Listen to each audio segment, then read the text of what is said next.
What's up guys, this is Sin, and I'm back at it today with another review of the newer cards that we're going to be getting. So this is what, Duel something, Wild Survivors, so we got one more Vanquished Soul, and we also got some new Unchained monsters, well, Unchained cards, I don't even know actually, because this is going to be a live reaction. I don't know what any of these new cards do. Anyways, before this video starts, make sure you like and subscribe. You already know the drill, and now let's get right into it. Alright, so first things first, we got a spell card, Stake Your Soul. Normal spell, you can only activate a card with this card's name once per turn. Reveal a monster in your hand. Special summon one Vanquished Soul monster from your deck with a different name but the same attribute, but return it to the owner's hand during the end phase. This is insanity. Like, literally insane. It doesn't negate the effect of whichever monster you summon, and it doesn't lock you under Vanquished Soul only. Like, what the heck? And you can reveal, like, an Ash, and then summon, like, a Fire Vanquished Soul, or, like, anything generically. You don't even have to reveal very specifically a Vanquished Soul monster.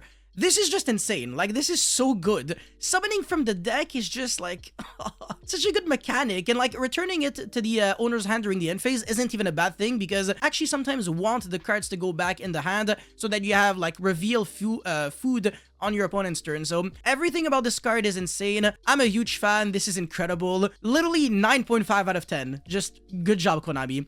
Alright, next up we got the next V-Jump promo. We don't have the effect. All we know is that it's going to be Mystic Potato. So I don't know, maybe a revamped retrain of Mystic Tomato. Who knows? Yeah, it could actually be interesting. So Mystic Tomato is actually a really slow card. If you're trying to play in 2023, it's not going to work. It's only when it's destroyed by a battle. But I don't know, maybe this card might actually have like a cracked effect, where even when it's destroyed by card effect, you could actually summon a monster from your deck. So that would be really nice. Let me know your speculations on this card's effect in the comment section below. Alright, now for the real part of the video, the new Unchained Souls card. This is where it gets interesting. And again, this is a live react. I don't know what any of these new cards do. The first one is Unchained Soul Sharvara, level 6 Fire Fiend, 2000 attack, 1500 defense. You can only use the first and second effect of this card's name once per turn. During the main phase, if this card is in your hand, a quick effect, you can target one fiend monster or one set card you control, destroy it. And if you do, special summon this card, and if you do, you can now special summon monsters while this card is in the monster zone, except fiend monsters. Not the end of the world. The fact that you can destroy one of your Unchains so that you can summon the level 8 that actually pops the card on summon makes this card a quote-unquote interruption in a way. If this card is sent to the graveyard... Wait, what? Not even by card effect, just sent to the graveyard? The Twin Twister discard actually triggers this effect, Jesus. Or using it as a link material, you can set an Unchained spell or trap card directly from your deck. Clearly, this card is broken. Clearly, I'm not overhyping anything. This is overpowered to the max. Like, what the heck? If it said if this card is sent to the graveyard by a card effect, it would have made it, like, good, but not, like, broken. But just generically sent to the grave, like, now Foolish Burial is actually going to be pretty good in this deck.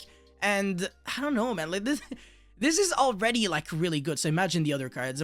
Unchained Soul Shiama, level 6 Water Fiend. Again, same stats, same restrictions. You can target one card you control, destroy it, then you can destroy one spell or trap on the field. This is an on-field effect, so not like an in-hand effect like the first one.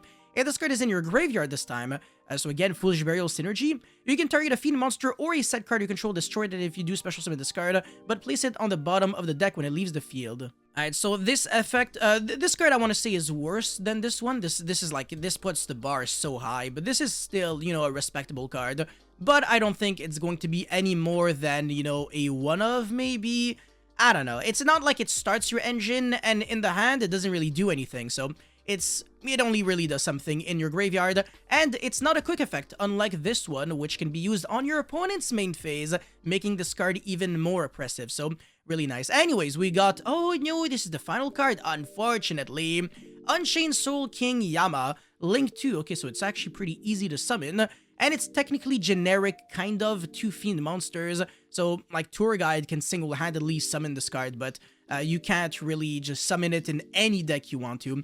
Bottom left to bottom right, you can only use the first and second effect of this card's name once per turn.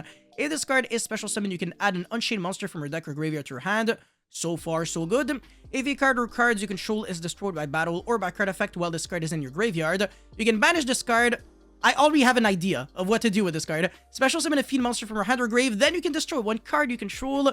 Very, very interesting. Alright, so the fact that you can banish it from the graveyard makes it so it actually makes Dogmatica Punishment an actual viable card. Like, you can send this card from your extra deck to the grave, and then one of your cards, like, die, could actually be with, like, your own, I don't know, not really, but yeah, because it has to be, like, a card you control that dies, so it can't really be, like, the monster that you send with punishment. But yeah, like, and then you can revive back any fiend from your grave, like, for free, or from your hand if you really want to. And then destroying a card you control is, you're usually using this effect. I mean, you could use it on your own turn. I don't know. It's interesting, but, like, it would have been nice if you could also destroy cards your opponent controls. Now, I know for a fact that, you know, Unchained is that kind of deck that actually benefits off of destroying its own cards, because you can actually turbo out the twin systems. I forgot the name, but whatever. The one that actually resets back a card from the grave for free. So, like, you want to be accessing that card easy. And you can actually summon monsters from the deck whenever all the Unchained monsters die, so that you can easily summon the dog and then, you know, start link climbing and doing some nasty things, and also using your opponent's monsters as link materials. There are like 3 cards that allow you to do that. It's the level 8 monster, the link 2, and the link 3. The link 2 being like, you know, the interruption, because you can use it on your opponent's turn. And then the link 3, you can use it on your own turn. So the fact that, you know, you can use this on your own turn, and then, I don't know, like, search an extender, and then summon that, and then, you know, go for the link 3, use another monster your opponent controls in order to make the link 4, which is the Abomination, a card that is actually played outside of Unchained as well. It was actually played in Dragon Link back in the days. This card is definitely interesting, and again, the fact that when you link climb using this card, it's not like you're negging at all, because it does something in the grave. That's just insane, and it doesn't even have to be properly summoned for you to be using this graveyard effect. So that's already very freaking interesting. So I like this card. You know, it's definitely a nice card, but, I mean, is it gonna be, like, super broken? I don't think so. Obviously, you're still going to be playing maybe, like, 2 copies of this card, maybe 3 if you're playing Extravagance. I don't know, are you trying to play Extravagance in Unchained, or are you playing Prosperity? I think it doesn't matter too much, because your extra deck, for the most part, is irrelevant. Like, you're basically playing a bunch of 3-ofs in your extra deck, so yeah, it really depends on your build and your approach, but yeah, this is a really cool card. This is, I think, in my opinion, a 1-of. I don't think this card is super broken, so 1 copy of this card should be enough. When I look at this card, I just see a ridiculously broken card, so to me, this has to be played as a 3-of. It really is that good. This is just insane. And then for this card, again, another insane card, and it's actually really funny that we're reading Vanquished Soul and, you know, Unchained Soul at the same time. I don't know. They almost look like they overlap and they're like the same archetype, but they're definitely not the same at all. But yeah, that's pretty much it for this video, guys. Thank you so much for watching. Don't forget to like and subscribe, and also let me know your thoughts about all these new cards, so the Vanquished Soul spell card as well as the Unchained monsters. And again, speculation, what do you think the Mystic Potato is going to be? It's this card right here, by the way. So you think it's going to be a tier 0 insane, summon anything from your deck whenever it dies by a card effect, including your own, or you think it's going to be another garbage card that nobody's going to be playing? I want to hear your thoughts in the comment section below. As always, don't forget to like and subscribe, and I'll see you guys very soon. Peace.